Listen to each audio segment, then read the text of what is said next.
ఈ slew gastrectomy అనేది safe procedure. అంటే ఇది మొత్తం హోల్ స్టమక్, అందులో ఈ పార్ట్ను అంటే 80% స్టమక్ని తీసేసి ఓన్లీ 20% ఆఫ్ ద స్టమక్ను ఉంచుతాం.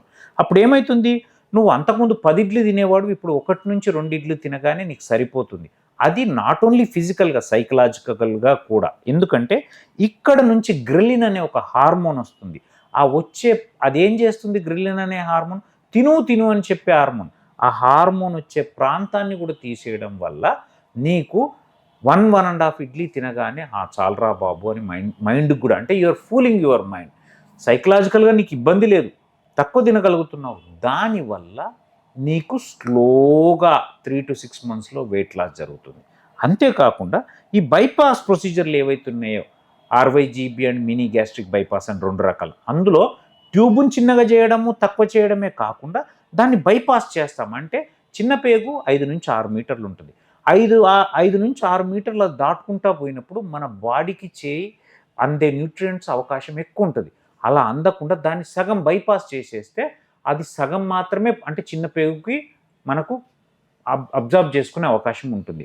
అప్పుడు మనం 100%, ఇప్పుడు మనం 100% తిని 100% మన బాడీకి అబ్జర్వ్ అవుతుంది కదా, దాన్ని నువ్వు 50% కట్ డౌన్ చేసేస్తున్నావు. నువ్వు 3 to 6 monthsలో స్లోగా నీలో ఫ్యాట్ తగ్గిపోయి మజిల్ మాత్రమే మిగిలి ఒక మంచి షేప్ రావడమే కాకుండా బీపీ, షుగర్ అన్నీ కంట్రోల్లోకి వస్తున్నాయి. అందుకే నేను అందరికీ ఏం చెప్తానంటే, మీకు బెరియాట్రిక్ సర్జరీ అనేది మిమ్మల్ని షారుఖ్ ఖానో, సల్మాన్ ఖానో లేదా ఐశ్వర్య రాయో చేయడానికి కాదు. మీకు ఫ్యూచర్లో వచ్చే ఈ అన్ని రోగాలను రాకుండా ఉండడానికి, ఒకవేళ వచ్చి ఉంటే వాటిని కంట్రోల్లోకి తేవడం. ఎందరో మంది నా పేషెంట్లు షుగర్ మీద హై డోస్ ఆఫ్ ఇన్సులిన్లో ఉన్న వాళ్ళు ఈరోజు ఒక్క ట్యాబ్లెట్ కూడా వేసుకొని పరిస్థితి.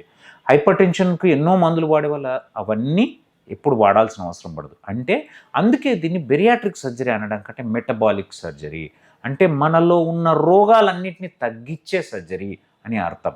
సో కాబట్టి bariatric surgery is a safe procedure. ఖచ్చితంగా మంచి రిజల్ట్స్ ఉంటాయి. ఒక్కరోజు మాత్రమే, 1 లేదా 2 రోజులు మాత్రమే హాస్పిటల్లో ఉంటారు. ఆపరేషన్ అయిన తర్వాత మీకు ఏదో చాలా తినాలనే క్రేవింగ్ ఉండి మీరు చంపుకోవాల్సిన అవసరం లేదు. మీకు తెలియకుండానే మీరు కంట్రోల్లోకి వస్తారు. ఆపరేషన్ అయిపోయిన తర్వాత నిజంగా సేఫ్, 99.9% ఎటువంటి ప్రాబ్లమ్స్ రావు.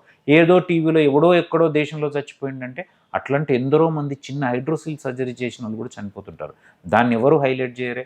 సో ఇప్పుడు 100 మందికి సర్జరీ చేస్తే హార్డ్లీ ఒక్కరికి ఏమన్నా జరిగితే జరుగుండొచ్చు. అంటే ఏంది, ఏదైనా మేము స్టాప్లర్తో లాప్రోస్కోపీ ద్వారా చేస్తాంగా, కట్ చేసి చేయం, కెమెరాలు పెట్టి స్టాప్లర్ లాప్రోస్కోపీ, అందులో వాడే ఏంది స్టాప్లర్స్ వాడతాం. అది ఏదైనా మాల్ ఫంక్షన్ కావడము, ఏదైనా లీక్ కావడం, అట్లాంటప్పుడు అది కూడా ఇమ్మీడియట్గా గుర్తిస్తే ఎటువంటి ప్రాబ్లం రాదు.